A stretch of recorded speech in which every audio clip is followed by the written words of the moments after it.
ఇప్పుడు బ్రహ్మానందం గారు ఉన్నారండి. అవును. బ్రహ్మానందం గారు పీక్ 3-4 షిఫ్ట్లు చేసి ఫ్లైట్‌ల్లో స్టూడియోలు మారి, సిటీలు మారి యాక్ట్ చేసేవారు.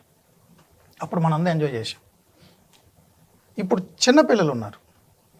ఇప్పుడు బ్రహ్మానందం గారు మనీ అలాంటి సినిమాలు ఏమి యాక్ట్ చేయట్లేదు, తగ్గించారు.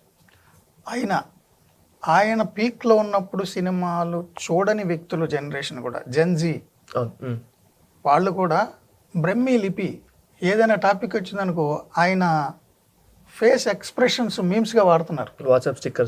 వాట్సాప్ స్టిక్కర్స్లో అన్నిట్లో. అంటే ఆయన ఎంత గ్రేట్ చూడండి. ఆయన పర్టికులర్ సినిమాలో పర్టికులర్ ఎక్స్ప్రెషన్ ఆపోజిట్ క్యారెక్టర్ కోసం ఇచ్చారు.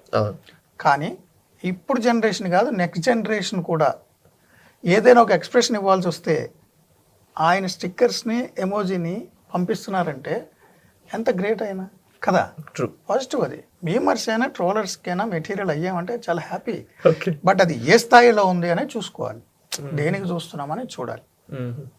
ఇప్పుడు కేసీఆర్ గారు ఉంది, కేసీఆర్ గారు వాయిస్ మొన్న పాటలో కూడా పెట్టారు కదా. అయితే ఏం చేద్దామంటే ఇప్పుడు మరి సో ఇవన్నీ వస్తుంటాయండి, ఎంజాయ్ చేయాలి. యా.